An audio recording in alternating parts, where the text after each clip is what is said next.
Jaime es enemigo de los movimientos de liberación, es enemigo de la guerrilla. No es enemigo, Carlitos. No digamos enemigo, es contrario a la guerrilla. Es decir, cree creía que ya no era el camino. Que ese no era el método. Ajá, el método. Que ese sí. no era el método. Y bueno, entonces ya Jaime también es el ideólogo de Jaime y Óscar y mucha otra gente. Sí, pero sí. bueno, se lo adjudicamos a Y el Jaime. propio Toño al comienzo. Claro, no, pero ya estoy hablando yo de la nueva mayoría. Claro. Que es el MAS tiene su nueva mayoría, que son los que se acercan. No, pero es El que es la MNR tuvo su realidad, Carlito. Claro, Pues es decir, la nueva mayoría es la sociedad civil. exactamente, eso es lo que le quiero decir. Claro. Es decir, la sociedad civil no militante se acerca al partido. Se acercan. Y ese es otro de los grandes aciertos del MIR. Por supuesto. Y aquí en Santa Cruz el acierto de Guillermo, que... Guillermo en Santa Cruz juega un papel fundamental. Guillermo sí. y Pancho. Guillermo y Pancho, pero por ejemplo Guillermo es el que busca a Fufi. Se conocían desde Bélgica, ¿no? Sí. Porque habían estado allá en Lovaina, que Lovaina es más o menos la cunita de donde sale el MIR, y así empieza a abrirse campo el ¿Y usted MIR, trabajando el en MIR todo Santa eso? Cruz. Yo trabajaba. La campaña de Fufi aquí le cambió la cara a la forma de hacer campaña política, la campaña de Fufi aquí. La campaña de Fufi aquí para la alcaldía. Para la alcaldía. ¿Te Debe haber sido la mejor campaña. Cuando fue a Belo Horizonte, en el Brasil, y trajo todas esas ideas de cómo habían arreglado Belo Horizonte, cómo la habían hecho, etcétera, etcétera. Sí, fue una época muy extraordinaria, muy extraordinaria. Y eso es para las elecciones... Eso es para las elecciones del 85. Del 85. Cuando es Jaime también el que impone en ese parlamento del 85. Un 20 de diciembre hubo una concentración aquí. Es Jaime el que impone que él tenía que ir nuevamente como candidato a la vicepresidencia o como candidato a la presidencia, a pesar de que había sido electo como candidato a la vice. Es decir, es lo que Carlos Mesa siempre llama la ruptura del cauce institucional. Sí. Pero de todas maneras... Pero si sí les deja, me corresponde a mí o voy como candidato de nuevo y logro el tercer lugar. Ya, perfecto, renuncia, pero yo me habilito como candidato. Claro. Y eso fue lo que salió. Eso fue lo que salió.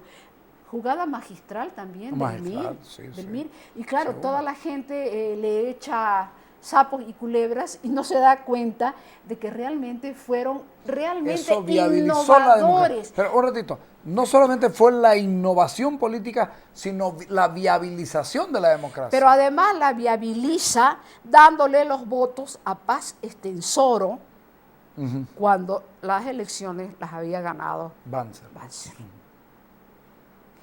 Y decide en una interesantísima jugada no entrar al gobierno. Y deciden, eso forma parte, yo creo que hoy no lo hubiéramos hecho, porque... Pero Jaime y el doctor Paz se tenían celos. No se tenían celos, se tenían muchas deudas de tipo histórico, ideológico, no concluidas. Yo creo que en este momento ya... Claro. No tiene sentido hablar de eso, primero porque el doctor Paz ya se ha muerto. Pero qué visión estratégica la de Jaime de haber decidido ¿Usted eso. estaba en La Paz cuando esto se decide? Sí, estábamos todos en La Paz, fuimos allá y lo único que ya era mi época pues ortodoxa y fundamentalista a rajatabla. Después me molesté mucho con mucha gente muy cercana porque el MIR pidió pegas. Y dije, no, nosotros tenemos que estar al margen. Este es un gobierno de transición. Habiendo estado al margen hubieran cambiado las cosas. Hacia algo que nosotros vamos a seguir construyendo. Y así se fueron varios de embajadores.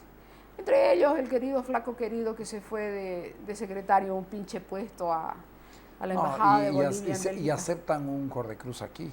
y aceptamos, no, en realidad no es que lo aceptamos, lo exigimos. A peor todavía. Lo exigimos. Peor todavía. Lo exigimos Cordecruz aquí porque ya nos estábamos empezando a dar cuenta, yo todavía tanto, pero otra dirigencia sí, de que había que empezar a copar los aparatos del Estado. Y bueno, se dieron las cosas como se dieron y en las elecciones yo no estaba aquí porque me había ido a dejar a Natalia a Bruselas. No, antes fueron un día a casa Jaime y Guillermo a proponerme la vicepresidencia. Me acuerdo de ese asunto, sí. Y les dije que no. Y ahí es cuando va Óscar, pues va de candidato a la vice. Y el MIR saca, a pesar de la debacle que había habido en la 17%. UDP, no, saca 12%. 12%. Y el MIR creyó que con ese 12% podíamos seguir generando proyectos. Y se generó. Y se generó proyecto y en las elecciones del 89, después de que el MIR le da los votos al doctor Paz, lo hace presidente al doctor Paz, entramos nuevamente a la ley electoral y la verdad que el MNR nos trató en esa campaña como si fuéramos realmente los hijos de la chingada. Uh-huh. Pero bueno, es la política. Bueno, pero el 89 se logra un tercer lugar. Ya entramos al 89 con mucha más experiencia y yo todavía seguía en mi etapa muy dogmática. Me acuerdo todavía que el 2 de agosto, cuando ya habían firmado el acuerdo, no, de palabra, porque no hubo ninguna firma entre Jaime y el general Banzer sobre el acuerdo patriótico, me preguntaron en el aeropuerto y yo dije, no vamos a cruzar ríos de sangre. Llego a La Paz y me dicen, no, sí, ya está. Y el 4 de agosto Carlitos me llama Jaime a su casa. Pero un ratito, ahí se logra una muy buena votación en Santa Cruz. Sí. Pero se comete un error de cálculo terrible. El mejor hombre del partido en ese momento en Santa Cruz era Guillermo. Y aquí se estaba tan seguros que lo llevan de senador y no de diputado. Y Guillermo no logra la diputación. No logra la senaturía. La senaturía. Pero eso fue porque él la pidió. Sí, pero nadie le dijo que no. Nadie le dijo que no. Pero se comete un error. Sí, pero como no salió senador... va a ministro de gobierno. Se va al Ministerio del Interior. Y usted va a secretaria de Jaime me llama y estaba Fufi en La Paz y entonces fuimos con Fufi a Jaime porque nos había llamado, o creo que nosotros le habíamos pedido la entrevista, ya ni recuerdo. Entonces ahí fue cuando Jaime me dijo que había decidido nombrarme su secretaria privada. ¿Y usted tenía mucha relación con él, como para eso? ¿Con Jaime? Uh-huh. Claro. Ya Jaime venía y se alojaba aquí. Claro, eso sí me acuerdo. ¿No? Entonces, era una relación también muy cercana, políticamente, de amistad y también de discusiones teóricas. Sí. Porque Jaime sí es un hombre bien formado. Es. Jaime es la primera persona que me dijo a mí, no sé dónde lo oyó, pero fue la primera persona que me dijo a mí que Lenin había jodido el marxismo y casi le pego. Y le dije, de joder nada, lo que pasa es que Lenin tuvo que adecuar las circunstancias de la revolución rusa. Siempre. Bueno, y si vieras todo lo que he leído ahora. De forzar, claro, porque al final terminó forzando, porque el país no era ni capitalista, ni era industrializado, era pobre, era ignorante, y sin embargo lo forzó para poder, bueno, pero en fin, Jaime, eso es lo que yo siempre le reclamé a Jaime. Porque un hombre tan brillante en su pensamiento se tomaba licencias tan largas en este asunto de pensar. Yo he llegado a la conclusión, el padre Pérez me dijo el otro día que el problema con Jaime había sido el poder. Fue un problema de poder, que el poder lo absorbió. Y entonces... Pero tenía tanto poder cuando tenía una ADN rapaz que exigía todo. No, pero esa es una porque parte eso no fue un buen gobierno, un gobierno muy tranquilo, La ADN pedía. Claro, Carlitos, pero... No pedía, exigía. Exigía, porque fue muy matemática. Sí. La Fue una relación. estupidez. El ministro es del ADN, pero entonces el viceministro es del MIR. Y jodieron todo, porque sí, ahí señor, no hubo forma. Pese a eso, su gobierno... Sin embargo, fue un buen gobierno. Es un gobierno de 4 puntos sobre 7. Yo le pondría hasta 5, porque no hubo conflictos sociales. Sí, tiene no tuvo el coraje, yo me acuerdo, no, siguió todo lo que ya estaba. Del Salar. Este lo único que hizo fue darle estabilidad y continuar no, mira, Carlitos, cuando pudo haber hecho grandes cosas. Vamos a ser honestísimos. Acuérdense el tema del litio. Pero Jaime empezó la descentralización. No, de acuerdo. Yo estoy de acuerdo con eso. Yo también fui parte del gobierno. Ahora, y se lo hemos reclamado los dos a Jaime. Claro, te acordás. No hemos sido blandos con Jaime Paz Zamora cuando nos tocó reclamarle. ¿Te acordás en el una gobierno? vez en la casa de Armando Bacadíes, allá en la Escondidita? Uy, usted y yo. ¿Ah? Pero un ratito.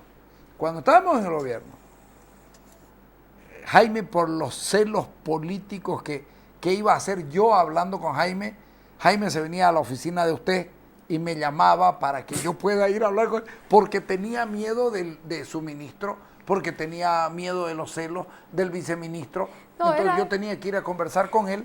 Y ahí yo no era tampoco muy condescendiente. Cuando he tenido que hablar fuerte, yo he hablado. Siempre le dijiste las cosas de frente. Sí, claro. Pero para que veas cómo nada pues es absoluto. Claro. Y la relatividad del poder, por ejemplo, de Jaime, cuando el padre Pérez dice que es el poder lo que lo dañó a Jaime, yo le dije, no, padre, yo creo que lo que realmente lo que nos dañó como proyecto político fue una coyuntura histórica para la que no estábamos preparados. No estábamos preparados para gobernar, y hay que reconocerlo, porque una cosa es pasar de un proyecto revolucionario y de una dura clandestinidad a una semiclandestinidad y a dirigir un país tan complejo como este, con un socio tan complejo como era ADN y el general, como eran ADN y el general Banzer. Pero, por ejemplo, internamente los problemas no se habían resuelto, Carlitos, porque internamente empezaron pues a surgir, como ocurre siempre en los partidos políticos, donde no hay un liderazgo como el del doctor Paz o como el de Evo Morales en este momento. Porque Jaime asumía otro tipo de liderazgo. Era la conducción de la palabra, pero abajo todo el mundo hacía lo que le da la gana. Y porque Jaime cometió un error que, mira vos, Evo Morales no lo ha cometido. Jaime dejó la conducción del partido y Evo no lo ha dejado. Sí. Evo no ha dejado ni siquiera la presidencia de las 6 federaciones del Trópico Cochabambino. Sí. Entonces Jaime creyó que desligándose del partido, el partido ganaba. Pero ahí fue cuando se empezaron a resquebrajar. Oscar no supo manejarlo. Todos los eslabones de una cadena de mando y de una cadena de autoridad. Se cometieron muchos errores, como cometes todo el mundo, pues, Carlitos. Y yo recuerdo que decidimos ir a las elecciones y le dijimos a Oscar que él tenía que ser el candidato a la vice. Y Oscar no aceptó. Y Oscar y el MIR propuso a Motete Zamora. Ese fue un error también. Sí. Ese fue un error terrible. Entonces, en experiencia, ¿hubo corrupción? Sí, también. Hubo muchos compañeros. Sin embargo, ese también es esa es una acusación sobredimensionada, Carlitos. No, sobredimensionada. Sí. Sobredimensionada porque en realidad si nos ponemos la mano al pecho, decime quién no ha sido corrupto en este país. Sí, esa es la tragedia. Claro. Pero ni de lejos la corrupción del MIR fue comparable a lo que ha sido la corrupción del MNR y no me voy a... Y en los últimos gobiernos, no estamos hablando de los... Háganme el favor. Termina eso, viene el gobierno del MNR, gana Goni, y Goni desata una cacería al mirismo Bueno, en realidad no fue Goni, porque una vez me lo dijo, porque yo se lo reclamé. ¿Usted cree que no fue? No, espérate un ratito. Una cosa es dar el beneplácito, por lo tanto a él también le corresponde. Claro. Pero la idea... ¿Sánchez Berzaín? No, la idea sale de la embajada, Carlitos, de la embajada. Pero ¿no te acordás cuando estábamos ya perseguidos un día? No sé si vos estabas conmigo. Yo estaba un día en la casa de Ormando y viene Óscar y todo... Ah, no, todavía no me habían querido raptar. Viene todo abrumado y me muestra una carta. Y me dice, hay que contestar estas preguntas. Y yo leo las preguntas, no voy a decir de qué se trataban. Yo le dije, ¿pero vos te crees que yo voy a contestar estas preguntas? Haceme el favor. Eran preguntas que me hacían, no el gobierno boliviano, pero además donde vinculaban directamente a la embajada de Cuba con el narcotráfico y a mi hermana, a mi cuñado, a mí, etcétera, etcétera. Entonces le dije, no, Óscar, yo esto no lo contesto. Yo soy boliviana. No soy extranjera en este país. Bueno, y poco después ya se desató toda la parafernalia, me quisieron raptar. Ese secuestro de usted ahí Sí. a una cuadra de su casa, en el parque urbano. Y De ahí tenemos que comenzar a escondernos, a buscar dónde vivir, hasta que nos vamos a La Paz. No, aquí yo me fui pues a vivir donde Ormando, ¿no te acordás? Claro. Vos también. Yo también. Y de aquí Y después nos vamos a donde Ormando de nuevo en La y Paz. Ormando nos y estamos cobija, 4 meses y en su Ormando casa. nos cobija en su casa en La Paz, Sí, sí. que se convirtió en un hervidero de compañeros, de abogados, de todo el mundo. Acuérdense lo que es. A esta altura de la vida, para mí ya lo único que valen son los afectos y las pruebas de afecto que has Lo de recibido. Ormando por nosotros fue Lo de Ormando por nosotros fue realmente así me estruja el alma. A mí también. Y cada vez que la saludo a la Catita, a sus hijos, y la veo a Nina y a sus dos chiquitas, sí. la verdad es que lo único que digo es, Ormando, fuiste realmente un gran amigo tipo sí, con seguro. nosotros. Sí. Y bueno, lo de recuerdo, Carlitos, lo terrible que fue esa época, porque aquí en Santa Cruz toqué muchas puertas cuando vos estabas preso en Chonchocoro. Y yo le decía a la gente, pero vos sabés que todo esto surge no de dentro del MIR, sino de afuera. El famoso auto blindado. No, todo es... Bueno, entonces les decía, pero ¿cómo es posible? Está preso, lo pueden matar. Y recuerdo una frase tajante, que no la voy a decir quién me la dijo, pero vos sabés. Bueno, yo estoy en otra etapa de mi vida y no la voy a desperdiciar. No, esas cosas no las olvido. No las recuerdo con rencor, Sí, pero no las voy a sí, olvidar nunca, ¿eh? Por supuesto. Así como no olvido la solidaridad de Ormando y de muchísima otra gente, sí. aquello no lo olvido. Pero después se da el gobierno de Banzer, mal gobierno. O pues terminamos el gobierno de Goni. Bueno, pero en el gobierno de Goni finalmente lo que se urdió contra usted, contra mí, contra mucha otra gente, usted y yo Bueno, salimos sobreseídos. salimos sobreseídos absolutamente. Vos sabés que yo cargo en mi cartera con las 3 hojangas así del Congreso de la República en esa época, claro. donde salimos sobreseídos. Bueno, y luego ya viene el otro gobierno, el de Banzer, y se hace un mal gobierno. Se hace un mal gobierno, pero ya el clima social Pero del ya país, ya la política se había estaba en las degradado. calles. No, ya la política Sí, estaba en pero las se había calles. degradado además. Ya Evo Morales era realmente un líder. Era realmente un líder. Yo me acuerdo que... El error, usted me acuerdo que usted incluso cuando lo echan a Evo Morales pega el grito al cielo y dice, ¿pero qué es esto? Por supuesto.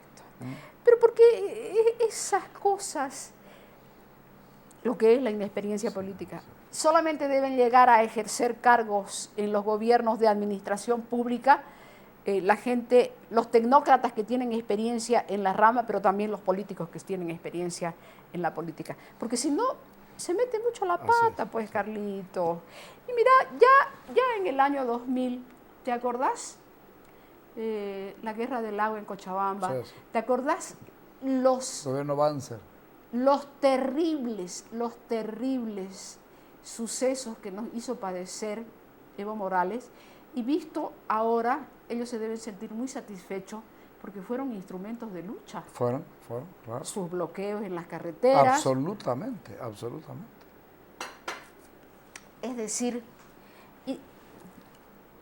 ¿alguien se dio cuenta de lo que Evo Morales estaba construyendo en esa época? Carlitos, ¿te diste cuenta vos? No.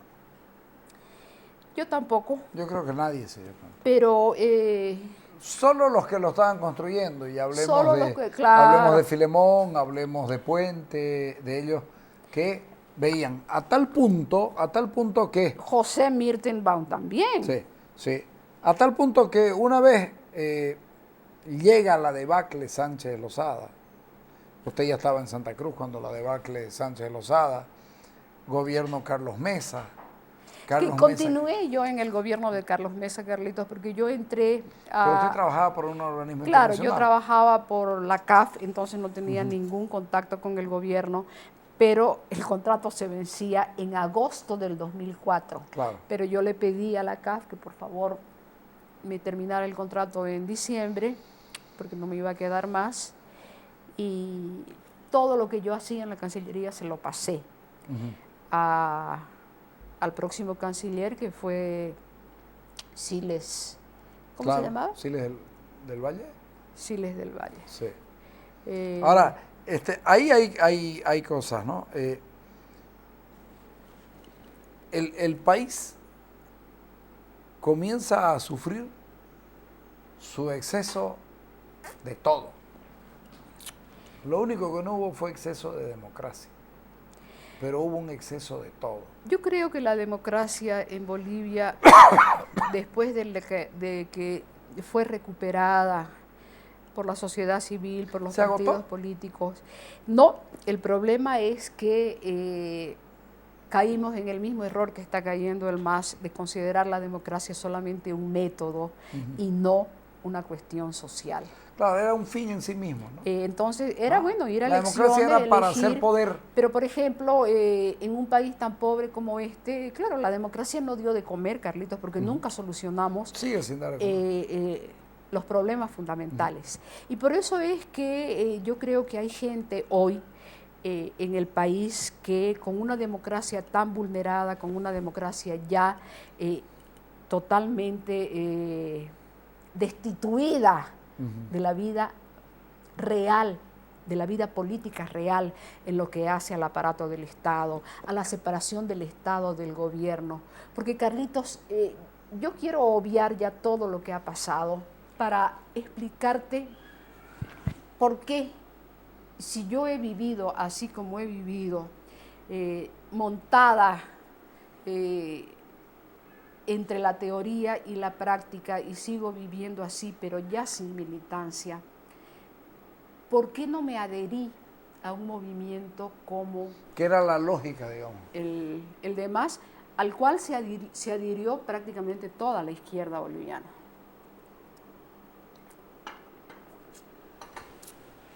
Recuerdo que muchas veces me invitaste al principio del gobierno de Evo, al programa, y vos y yo decíamos... con esperanza. Claro, pero no, y me acuerdo un día que me preguntaste, no saben, ¿no? Entonces yo le dije, Carlitos, hay que darle tiempo. Claro. Nadie nace sabiendo, y la práctica es la única validación de la verdad. Entonces,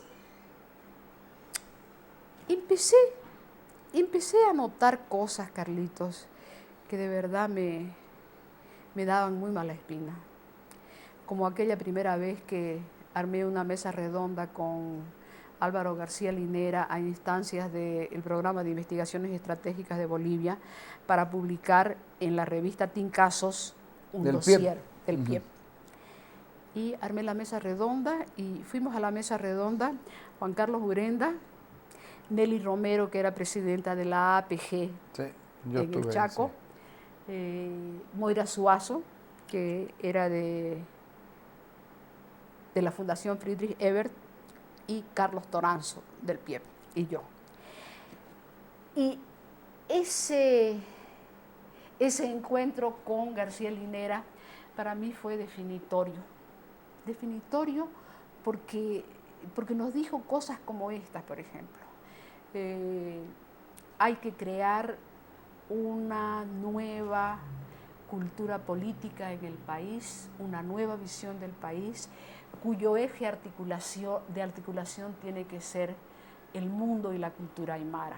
Le caímos encima a todos y le dijimos que eso era reduccionista, que eso no podía ser porque obviaba la realidad y las múltiples determinaciones de una realidad concreta. Pero él se defendió muy bien, pero bueno, le contestamos. Pero yo ahí ya me di cuenta, Carlitos... ¿De que esto iba para otro lado? No, que había algo que no cuajaba. ¿Que no cuajaba en qué sentido? Porque la izquierda en el resto del mundo ha estudiado mucho los problemas de los países donde la izquierda ha tenido oportunidad de gobernar y siempre con unas experiencias más malas que buenas. Por ejemplo, ¿qué es lo que pasa en España para que el Partido Socialista Español, con la dirigencia de Felipe González, hubiera dado el salto que dio? Porque rompió con el dogma. Así es. Rompió con el dogma, y con el primer dogma que rompió fue sacar la hoz y el martillo.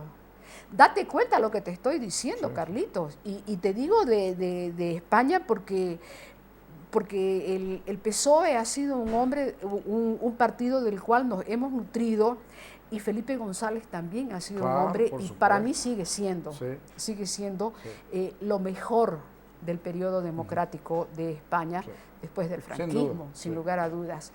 ¿Y qué te parece que yo veía en la gente del MAS una ambición totalitaria por el poder que me asustó siempre?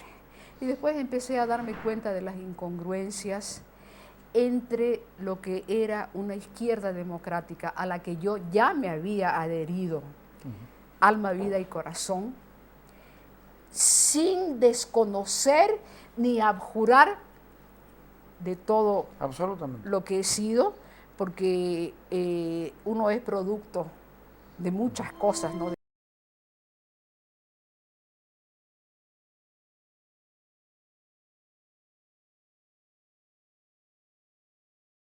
La salud es prioridad para nuestro pueblo y nuestro compromiso con ella está claro.